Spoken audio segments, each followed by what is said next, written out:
ఉదాహరణగా ఇంకొక రైమ్ ఇక్కడ తీసుకున్నాం. మీరు చాలా జాగ్రత్తగా గమనించండి. ఇందాక చెప్పాను కదా, ట్వింకిల్ ట్వింకిల్ లిటిల్ స్టార్, అది ఎందుకు పెట్టారు అక్కడ, కుర్రాడు ఏంటి నేర్చుకున్నాడు, మనం ఏం నేర్చుకోవాలని చెప్పాను అక్కడ. అలాగే ఇప్పుడు జాగ్రత్తగా చూస్తే కొన్ని చోట్ల బిఏ అని ఉండొచ్చు, నేను వచ్చి బా అంటే దానికి కొంచెం సౌండ్ ఎక్కువ రావడానికి హెచ్ పెట్టాను అక్కడ. But not confuse. Baa baa black sheep ఏది, బా బ్లాక్ షీప్. ఇందాక చెప్పాను కదా, twinkle twinkle little star, the same thing stands over here, అంటే ది సేమ్ థింగ్ అక్కడ. Have you any wool, have you any wool, ఇదేంటిది? Question form. ఎట్లాగ మనం question వేయాలి? మనం క్వశ్చన్ హ్యావ్తో వేసుకోవచ్చును, ఈజ్తో వేసుకోవచ్చును, యామ్తో వేసుకోవచ్చును, డూతో వేసుకోవచ్చును, విల్తో వేసుకోవచ్చును, కెన్తో వేసుకోవచ్చును, మేతో వేసుకోవచ్చును, మైట్, వుడ్, కుడ్, షుడ్, వీటన్నిటితో కూడా క్వశ్చన్ వేసుకోవచ్చును. డిడ్, హ్యాజ్, హ్యాడ్తో కూడా క్వశ్చన్ వేసుకోవచ్చును. క్వశ్చన్ అంటే ఉత్తి వై, హౌ, వాటు, హూ, హూము, విచ్, ఇవే క్వశ్చన్స్ కావు. ఇది కూడా క్వశ్చనే అని మనకి చెప్పబడింది. ఎక్కడ చెప్పబడింది? నర్సరీ క్లాసులో చెప్పబడింది. కుర్రాడికి మనం ఓన్లీ చదివించేస్తున్నాం, ఏమంటే అక్కడ చదివించడమే కావాలి, కానీ మనం అది నేర్చుకుంటున్నామా? మనం కూడా అది అక్కడ అలా రిస్కార్డ్ చేసి పారేస్తున్నాం. ఇక్కడ క్వశ్చన్ మనం have, has, had, am, is, was, were, are, తర్వాత do, did, does, can, may, might, must, could, will, shall, వుడ్తో కూడా మనం క్వశ్చన్స్ వేసుకోవచ్చు సంగతి ఆ రైమ్ చెప్తుంది మనకి. Have you any wool, yes sir, yes sir. ఇక్కడ ఇంతవరకు క్వశ్చన్ అయిపోయింది. Addressing, question. Now here again answering, yes sir, yes sir. చూడండి ఇక్కడ ఎంత రెస్పెక్ట్ఫుల్గా స్టూడెంట్ ఈస్ టాకింగ్ అబౌట్. ఈ బాబాని అడిగాడు, ఈ baa baa how it has been replying whatsoever, whether it is a black sheep or whatsoever, it is replying. While replying మనం ఎంత జాగ్రత్తగా రిప్లై ఇవ్వాలి, ఎంత రెస్పెక్ట్ఫుల్గా రిప్లై ఇవ్వాలి.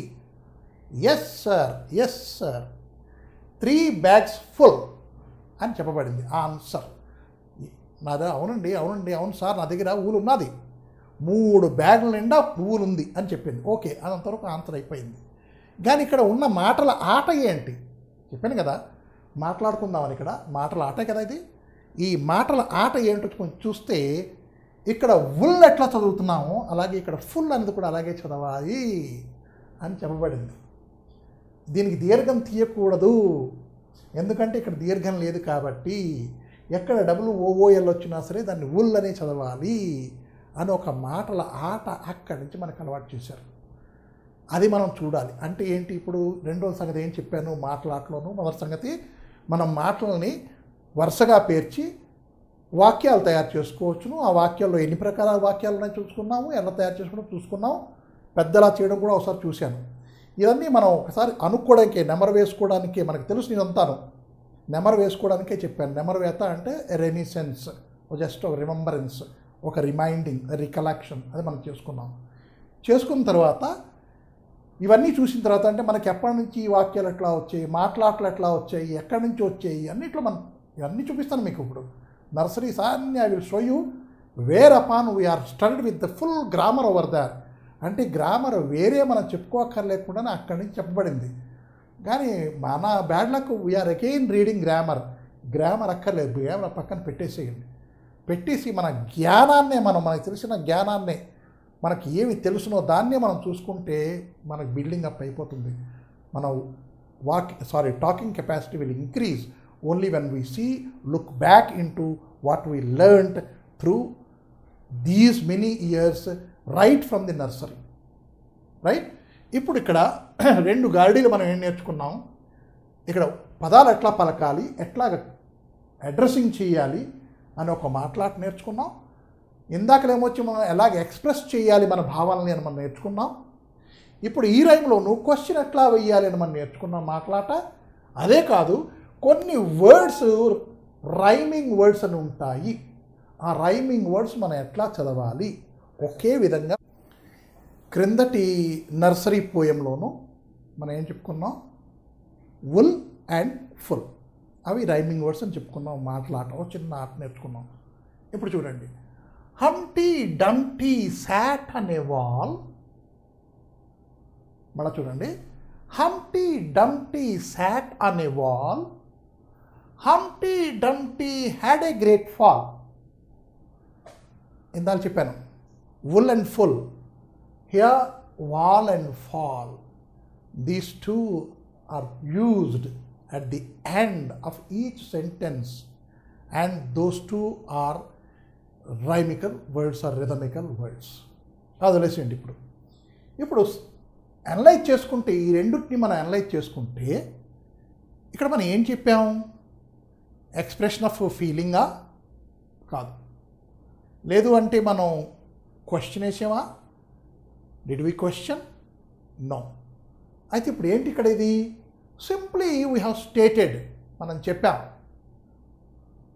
మాటలని కొంచెం అరేంజ్ చేసుకొని, ఈ హంటీ డంప్ట్ అనేవాడు గోడ మీద కూర్చున్నాడు. మళ్ళీ ఒకసారి చూడండి, హంటీ డంప్టీ అనేవాడు గోడ పైన కూర్చున్నాడు. రెండుసార్లు చెప్పాను, చిన్న అబ్జర్వేషన్ ఉండాలి ఇక్కడ. అబ్జర్వేషన్ లేకపోతే మనం స్పోకెన్ ఇంగ్లీష్ నేర్చుకోలేము. ఏంటి అబ్జర్వ్ చేయమంటున్నానో మళ్ళీ ఒక్కసారి అబ్జర్వ్ చేయండి. హంటీ డంప్టీ అనే కుర్రవాడు ఒక గోడ మీద కూర్చున్నాడు. మనం ఇదే వాక్యాన్ని తెలుగులో రాసుకుంటే ఆ వర్డ్స్ అన్నీ మనం ఎక్కడెక్కడ అరేంజ్ చేసాము, అదే ఇంగ్లీష్లో వస్తే మనం ఎక్కడెక్కడ రాసుకున్నాము కొంచెం అబ్జర్వ్ చేయండి. హంటీ డంప్టీ ఒక గోడ పైన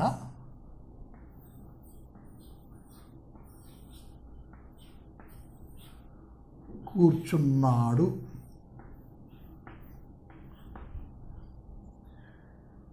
ఇక్కడ ఈ హంటీ డంప్టీ ఇదే జాగాలో ఉన్నాయి, మొదటి స్థానంలో ఉన్నాయి. రెండో స్థానంలో క్రియ వచ్చింది ఇక్కడ, కానీ మనం ఇక్కడ క్రియ పెట్టుకోలేదు. ఎక్కడ కూర్చున్నాడు అన్నది ఇక్కడికి వచ్చేసింది. తర్వాత ఎక్కడ? ఒక గోడ పైన. ఏం చేస్తున్నాడు? కూర్చున్నాడు. మన తెలుగులో ఒక వాక్యం తాలూకా ఘటన ఎలా ఉంటుంది అంటే, దాని తయారీ ఎట్లా తయారు చేస్తాం, మాటల ఆట వాక్యం వచ్చేసరికి ఎట్లా చేస్తామంటే, చేస్తున్నవాడు మొదట, ఎక్కడ చేస్తుంది రెండోసారిగా, ఏం చేస్తున్నాడు మూడో స్థానంలో ఆక్రమించుకుంది. అది ఎక్కడికి వచ్చేసరికి మనం ఏం చేస్తున్నాం, ఆ శాట్ అన్నది ఈ రెంటి మధ్యకి పట్టుకొచ్చాం. ఆ కూర్చున్నవాడు. ఇప్పుడు తెలుగులో చదువుకో, హంటీ డంప్టీ కూర్చున్నాడు ఒక గోడ పైన అంటే వాడికి అర్థం కాదు. హంటీ డంప్టీ కూర్చున్నాడు ఒక గోడ పైన అంటే వాళ్ళకి అర్థం కాదు. ఎందుకు అంటే మన తెలుగులోని మాటల ఆట అట్లా ఆడుకోము. మనం ఇంగ్లీష్లోకి వచ్చేసరికి మాటల ఆట ఇలా చెప్పుకున్నాం అనుకోండి. దీన్ని హంటీ డంప్టీ అనే వాల్ శాట్ అన్న ఎవరికి అర్థం కాదు. హంటీ డంప్టీ అనే వాల్ శాట్ అని చెప్పుకోం. అంటే ఏంటి? ఒక వాక్యంలోనూ ఒక శబ్దానికి ఒక నిర్దిష్టమైన జాగా ఉన్నది. మళ్ళీ చెప్తున్నాను, రిపీట్ చేస్తున్నాను. ఒక వాక్యంలోనూ ఒక శబ్దానికి ఒక నిర్దిష్టమైన జాగా ఉన్నది. ఆ జాగాలోనే దాన్ని వేస్తే ఆ వాక్యం పూర్తి అవుతుంది. రైట్? అట్లాగే మనం నేర్చుకోవాలి. హంటీ డంప్టీ శాట్ అనే వాల్, ఇలాగే మన ఇంగ్లీష్లో మాట్లాడాలి. అంటే ఏ పదం ఎక్కడ సమకూర్చాలి, ఎక్కడ పెట్టుకోవాలి అన్నది. మన ఆడవాళ్ళు పువ్వులు గుచ్చుతారు చూడండి, దాంట్లోనూ వాళ్ళకి తెలియకుండా అలా అల్లేసుకుని ఉంటారు. పువ్వులు చకచక చకచక చకచక చకచక అల్లేస్తారు. చూస్తే దాంట్లోనూ మనకి ఖచ్చితంగాను ఒక 5 మల్లె మొగ్గలు, 2 కనకాంబర పువ్వులు, మళ్ళీ ఒక 5 మొగ్గలు, మళ్ళీ 2 కనకాంబర పూలు, 5 కనకాంబర పూలు, అట్లాగా వరుస ఖచ్చితంగాను ఒక రిథమికల్గా అరేంజ్మెంట్ అవుతుంది. అప్పుడే దాంట్లో మరవం కూడా వేసుకుంటారు. మధ్య మధ్యలో వేసారనుకోండి, మరవం కూడా వేసారనుకోండి, అది ఒక చిన్న అందం ఏర్పడుతుంది. ఎందుకు ఆ మాట అందం అనే మాట ఎందుకు పట్టుకొచ్చానంటే, భాషలో కూడా మనకి ఒక అందం ఉండాలి. There should be a beauty in the language what we are using. Not simply able to speak, అది ఒక కళ. Simply able to speak, it is an art, keep it aside. Then to be able to speak in a beautiful manner, in a musical manner, in a rhythmical manner, it is something different. అది వచ్చేసరికి అది మనకు చాలా కాలం పట్టేస్తుంది, అది పక్కన పెట్టండి. Let us learn in a మాట్లాడడం ఎలాగా, అది మనం నేర్చుకుంటున్నాం. మాటల ఆటే నేర్చుకుంటున్నాం. దాన్ని కొంచెం బ్యూటిఫై చేసి మాట్లాడడం ఎలాగా, అవన్నీ తర్వాత సెక్షన్లో వస్తాయి. ఇప్పుడు మటుకు మాటల అరేంజ్మెంట్ నేను చూపించాను. ఇప్పుడు ఇక్కడ ఎట్లాగ పదజాలం ఎట్లా వాడుకోవాలి, ఏ పదజాలం ఎక్కడ ఉండాలి. తెలుగు దానికి మనం అలాగే ట్రూ ట్రాన్స్లేషన్ చేసేసామనుకోండి. ఇక్కడ హంటీ డంటీ సాట్ ఎన్ ఎ వాల్, హంటీ డంటీ కూర్చున్నాడు గోడ పైన అని చెప్పుకుంటే ఆవిడకి అర్థం కాదు. కాబట్టి మన తెలుగుకిను ఇంగ్లీష్కి ఆ చిన్న తేడా ఉంది, అది మనం కొంచెం కనిపెట్టాలి. ఇది కనిపెట్టిన తర్వాత ఇంకా రెండో సంగతి ఏంటి, ఈ మాట్లాటలోను మనం చెప్పిన ఈ రైమ్లోను మనకి దొరికిన మాట్లాట ఏంటంటే, ఇంతకుముందు మనం చెప్పుకున్నవన్నీ కూడాను మనకి వర్తమాన కాలంలో ఉన్నాయి. ఇప్పుడు కుర్రాడికి మనం ఏం చెప్తున్నాం, శాట్ అన్నది ఒక కాలం ఒకటి ఉన్నది, అంటే అది జరిగిపోయిన కాలంలో ఉన్నది అని మనం చెప్పుకుంటున్నాం. It is in the past tense అని చెప్పుకుంటున్నాం. అలాగే ఇక్కడ హ్యాడ్ వచ్చింది, ఇది కూడాను మనకు ఒక పాస్ట్ టెన్స్లో ఉన్నది. హ్యాడ్ ఏ గ్రేట్ ఫాల్ అన్నాడు, కానీ ఇక్కడ హంటీ డంటీ హ్యాడ్ ఫాలెన్ అనలేదు. మళ్ళా హంటీ డంటీ ఫాల్ అని చెప్పలేదు, ఆర్ ఫెల్ అని చెప్పలేదు. ఈ కూడా told Humpty Dumpty fell, Humpty Dumpty had fallen, Humpty Dumpty fall అని చెప్పవచ్చును, కానీ చెప్పలేదు. ఎందుకు చెప్పలేదు, ఇక్కడ ఈ వాల్కిను ఇక్కడ ఈ ఫాల్కి కూడా చిన్న మాట్లాట పెంచాడు. అదే రైమింగ్. అంటే మనకి పోయిటరీ వచ్చేసరికి కొంచెం రైమింగ్ కావాలి. అది ప్రోజులో అక్కర్లేదా, ప్రోజులో కూడా దానికి స్థానం ఉన్నది, అది చూపించడానికి ఇక్కడ పెట్టారు. మనం ఒకటే వాక్యం ఇది ఒకటే తీసుకున్నాం అనుకోండి, లేదు ఇది ఒకటే తీసుకున్నాం అనుకోండి, ఏ వర్డ్ తర్వాత ఏ వర్డ్ వస్తుంది మనకి ఆ మాత్రం చిన్న అబ్జర్వేషన్, ఒక జ్ఞానం ఉండాలి. ఉంటే మనం ఫర్దర్ ప్రొసీడ్ అయిపోతాం. మనం 60% మనం ఇంగ్లీషే మాట్లాడతామని చెప్పాను ఇందాక. దాంట్లో ఏంటి అని చెప్పాను, 2 ఉదాహరణలు, బాత్రూమ్కి వెళ్ళడం చెప్పాను, తర్వాత వంటని వర్ణించడం కూడా చెప్పాను. దాంట్లోనూ మనం ఏం చేసేసుకున్నాం, ఉత్తి ఫ్రైయింగ్ ప్యాన్ తీసుకున్నాం, ఆయిల్ తీసుకున్నాం, ఆయిల్ పోసేసామన్నాం, లేకపోతే ఆయిల్ వేసేసామన్నాం, టీ స్పూన్ తీసుకున్నామన్నాం. అంటే ఏంటి, మనం క్రియాపదాలని ఇంగ్లీష్లో వాడుకోలేదు, ఉత్తి నౌన్స్నే మనం దాంట్లో వాడుకున్నాం. నౌన్ వాడుకున్నా సరే దానికి క్రియాపదం మనం తెలుగులో పెట్టాం కాబట్టి వాళ్ళకి అర్థమైంది ఎదుర్కొంటా వాడికి. Frying pan, stove, lighter, oil, spoon ఎదుర్కొన్న వాడికి ఏం అర్థం కాదు. అర్థమైంది, ఏమాత్రం అర్థమైంది, ఈజ్ టెల్లింగ్ సమ్ నౌన్స్, ఇది అర్థమైంది. కానీ ఇవన్నీ తీసుకు మనం ఏం చేస్తున్నాం అన్నదానికి మనం క్రియాపదాలు మనం దాంట్లో పెట్టాం, అంటే వెర్బ్స్ మనం యూజ్ చేసుకున్నాం. ఆ వెర్బ్ మనం యూజ్ చేసుకుంటేనే మనకి ఈ వాక్యము, ఈ ధోరణి, లేదు అంటే ఈ మాటలాట అనేది ఒక చక్కనైన సమాహారంలాగా ఏర్పడుతుంది. ఇందాక చెప్పాను కదా, పువ్వులు గుచ్చుతారని, పువ్వులు మాల అల్లుతారని చెప్పాను కదా, అలాగే ఈ మాటలతో మనం హారం ఎట్లా అల్లుకోవాలి. మల్లె పువ్వులు దారం గుచ్చడం సంగతి మనం చెప్పుకుంటున్నాం ఇందాక. అంటే అది ఎంత సుందరంగా తయారవుతుందో, ఏ పువ్వుల తర్వాత ఏ ఆకులు కానీ, ఏ కలర్ కానీ, ఏ పువ్వులు కానీ మనం తీసుకొని గుచ్చితే ఆ హారం అందంగా అవుతుందో, ఆ జ్ఞానం దిగి మనకి ఉండాలి, ఆ యూసేజ్ చేసే విధానం. అది చెప్తున్నప్పుడు మనం ఇది కూడా ఒకసారి చెప్పుకోవాలి, ఈ రైమ్ కూడా మనం ఒకసారి చెప్పుకోవాలి. ఎందుకంటే దీంట్లో ఉన్న వర్డ్స్కి పెద్దగా మీనింగ్ మనం చూసుకోక్కర్లేదు, అన్నిటికీ మీనింగ్ మనకు తెలుసును. చాలా సింపుల్ వర్డ్సే, అది కూడాను మనకి న్యూమరల్సే వాడాడు. 1 2 3 4 5 6 7 8 9 and 10, రైట్. కానీ దీంట్లో ఉన్న గారిడీ ఏంటంటే, ఈ మాటలాట ఇక్కడ ఏంటంటే మనకి 1 2 buckle my shoe. If you see these 2 words, మనం కానీ జాగ్రత్తగా ఈ 2 words కానీ చూస్తే, ఇక్కడ టీ ఉంది, ఇక్కడ ఎస్ ఉంది, ఇక్కడ డబ్ల్యూ ఉంది, ఇక్కడ హెచ్ ఉంది, ఇక్కడ ఓ ఉంది, ఇక్కడ ఈ ఎక్స్ట్రా ఉంది. కానీ రెండింటి తాలూకా ప్రొనౌన్సియేషన్ ఒకటే అని చూపించడానికి మనకి ఇక్కడ ఇది ఈ 2 వాడాడు. ఏంటది, 1 2 buckle my shoe. బక్కల్ స్పెల్లింగ్లు మేము జాగ్రత్తగా రాస్తాంలేండి. Buckle my shoe. రైట్? అయితే ఈ పార్ట్ మనం వదిలేసుకుంటే ఇది న్యూమరల్స్, నెంబర్స్ వదిలేయండి. ఇక్కడ ఏమిటి చెప్పబడింది? ఇక్కడ మనకి ఒక విధమైనటువంటి సెంటెన్స్ చెప్పబడింది, మాటల ఆట ఇక్కడ చెప్పబడింది. ఏమిటి? మనం ఉపయోగించింది 1, 2, 3 వర్డ్సే, కానీ ఒక పెద్ద భావన దాంట్లో ఇరికించేసాము. ఏమిటది? కుర్రాడు యూనిఫారం వేసేసుకున్నాడు, సాక్స్ వేసేసుకున్నాడు, షూ వేసుకున్నాడు, దానికి బక్కలు పెట్టడం వాడికి చేత కాదు.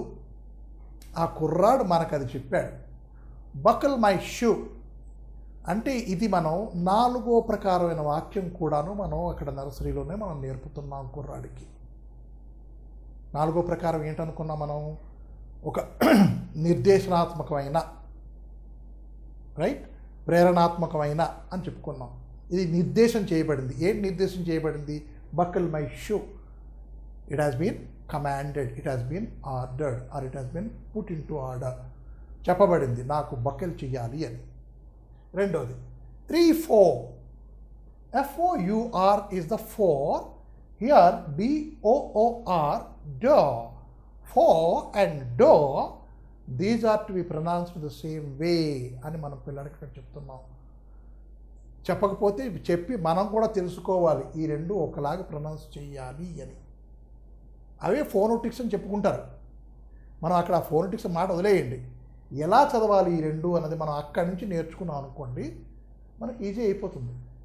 ఇక్కడ ఈ 3, 4 కామన్ వదిలేయండి. మళ్ళా చూస్తే షట్ ది డోర్, ప్రేరణాత్మకమైన వాక్యము. షట్ ది డోర్, తలుపేసేయి అని చెప్పబడింది. మనం ఇప్పుడు ఈ మాటలాటలోనూ ఈ సెంటెన్స్ అని చెప్పుకున్నాం, వాక్యం తాలూకా ఘటన గురించి చెప్పుకున్నాము, వాక్యం ఎట్లా తయారవుతుందని చెప్పుకున్నాము, వాక్యాల్లో ఎన్ని ప్రకారాలను చెప్పుకున్నాము. మొట్టమొదటి ఏంటి మనం చెప్పుకున్నాము? ఫీలింగు, ఎక్స్ప్రెషను ఎలా చేస్తాం. How I wonder what you are with twinkle twinkle. తర్వాత question, baa baa black sheep have you any wool అని చెప్పుకున్నాం. మూడోది స్టేట్మెంట్ చెప్పుకున్నాం, హంటీ డంటీ సాటన్ ఏ వాల్ అని చెప్పుకున్నాం, స్టేట్మెంట్. నాలుగోది ప్రేరణాత్మకమైనది, shut the door, or buckle my shoe, or if you come here, pick up sticks, or here lay them straight అని మనం చెప్పుకున్నాం. అంటే కొన్ని వాక్యాలు మనం ఇలా కూడా తయారు చేసుకోవచ్చును, ఇట్లా కూడా మాట్లాడవచ్చును. చాలా తక్కువైన శబ్ద వరలతోనూ ఉపయోగించి మనం ఎంత జాగ్రత్తగా మాట్లాడవచ్చును అన్న సంగతి మనకి ఆ రైమ్స్ నుంచి మనం తెలుసుకోవాలి. అందుకు ఆ రైమ్స్ అనేది మీకు ఇక్కడ పట్టుకొచ్చాను. ముందస్తుగా మనం మొదలెట్టినప్పుడు వాక్యము ఎన్ని పదాలతో మనం వాక్యం తయారు చేయవచ్చు అని చెప్పాను, ఎలా పొడుగు చేసుకోవచ్చు అని కూడా చెప్పాను. కానీ ఇప్పుడు మనం చెప్పుకునేది ఏంటంటే, ఒక వాక్యం ఇచ్చిన తర్వాత దాన్ని మనం ఇంకో విధంగా చేయవచ్చునా, ఇంకో విధంగా మాట్లాడవచ్చునా. ఆ మాట్లాడేటప్పుడు మనం ఏమేమి మెళుకులు తీసుకోవాలి. మెళుకువలు అంటే tips, small tips, techniques. How technically we can speak about, what are the techniques we have to impart within ourselves to bring about good English అని, రైట్? అవి ఏంటో కొంచెం తెలుసుకుందాం. కొంచెం దానికి కూడా రాసి ఇక్కడ మీకు ఉదాహరణలు చూపిస్తాను. ఇలా చెప్పుకుంటూ వెళ్తే ఈ రైమ్లన్నీ చూసుకుంటే మీరు ఇప్పుడు జాగ్రత్తగా రైమ్లన్నీ చూడండి. ఒకటే కాదు, దాంట్లో pussy cat where have you been అని ఉంది, right? Where have you been అన్న దానికి మీనింగ్ ఏమిటి అని తీసుకుంటే దాంట్లో గో అనే శబ్దం ఎక్కడా లేదు. Pussy cat where have you been, I have been to London to see the queen అంటాడు. బీను క్వీన్కి అక్కడ రైమింగ్ ఇచ్చి మాట్లాట ఆడుకుని ఇక్కడ హ్యావ్ బీన్తో ఇంకో మాట్లాట ఆడాడు. ఏంటి? Where have you been. Have you been అన్నది అక్కడెక్కడ గో అనే వర్డ్ లేదు, కానీ మీనింగ్ ఏంటి వస్తుంది? నువ్వు ఎక్కడికి వెళ్ళావమ్మా అని అడగబడింది, రైట్? ఓ సుందరమైన పిల్లి ఎక్కడికి వెళ్ళావమ్మా అని అడిగాడు. దాంట్లో ఎక్కడ వెళ్ళాడు అనే పదం ఎక్కడుంది?